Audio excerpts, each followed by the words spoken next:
Hi friends, ஜியோகிராஃபிலேருந்து 10 question பார்க்கலாம். Friends, உங்களுக்கு யூஸ்ஃபுல்லாக இருந்தால் ஒரு லைக் போடுங்க. அடுத்த வீடியோ போட ஒரு மோட்டிவேஷனாக இருக்கும். ஃபர்ஸ்ட் கொஸ்டின், நீஸ் பாறை எந்த பாறையிலிருந்து உருமாற்றம் அடைகிறது? Answer C, granite. நீஸ் பாறை என்பது ஒரு உருமாறிய பாறையாகும். உருமாறிய பாறை என்பது தீப்பாறைகளிலிருந்தோ அல்லது படிவு பாறைகளிலிருந்தோ உருமாற்றம் அடைகிறது. இதனால் இது உருமாறிய பாறை என்று அழைக்கப்படுகிறது. நீஸ் பாறை கிரானைட் பாறையிலிருந்து உருமாற்றம் அடைகிறது.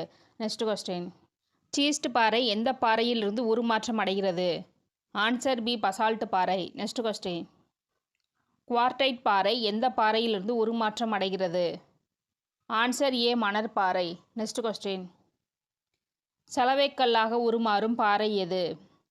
ஆன்சர் ஏ, சுண்ணாம்பு பாறை. நெக்ஸ்ட் கொஸ்டின், கீழ்கண்டவற்றில் புவி அகச்செயல்பாடு எது? ஆன்சர் டி, எரிமலை வெடிப்பு. இந்த புவி அகச்செயல்பாடு என்பது புவியின் உட்பகுதியிலிருந்து புவியின் மேற்பரப்பை நோக்கி செயல்படும் விசைக்கு புவியின் அகச்செயல்பாடு என்று பெயர். இதற்கு உதாரணம் எரிமலை வெடிப்பு. பனியாறுகள், அலைகள், காற்று இவை அனைத்தும் புவிப்புற செயல்பாடு ஆகும். இந்த புவிப்புற செயல்பாடு என்பது புவியின் மேற்பரப்பின் மீது அழுத்தத்தையும் புதிய நிலத்தோற்றத்தையும் உருவாக்குவது புவிப்புற செயல்பாடு என்று அழைக்கப்படுகிறது. கூற்று 1, புவித்தட்டுக்கள் புவி மேலோட்டின் மீது மிதந்து கொண்டிருக்கும். கூற்று 2, புவித்தட்டுக்கள் ஒன்றுடன் ஒன்று மோதுவதால் மலைத்தொடர்கள் மற்றும் ஒழுங்கற்ற நிலத்தோற்றங்கள் உருவாகின்றன. ஆன்சர் சி, கூற்று 2 மட்டும் சரி. இந்த கூற்று 1 எதற்காக தவறு அப்படின்னா, புவித்தட்டுக்கள் புவி கவசத்தின் மீது மிதந்து கொண்டிருக்கும். இந்த புவித்தட்டுக்கள் ஒன்றுடன் ஒன்று மோதுவதால் மலைத்தொடர்கள் அல்லது ஒழுங்கற்ற நிலத்தோற்றங்கள் உருவாகின்றன.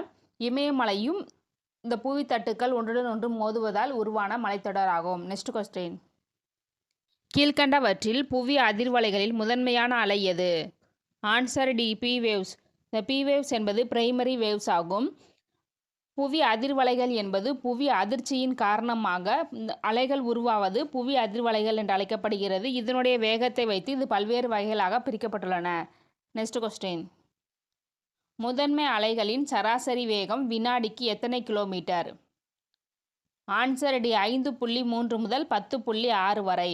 இந்த முதன்மை அலைகள் திட, திரவ, வாயு பொருட்களின் வழியாக பயணிக்கும்.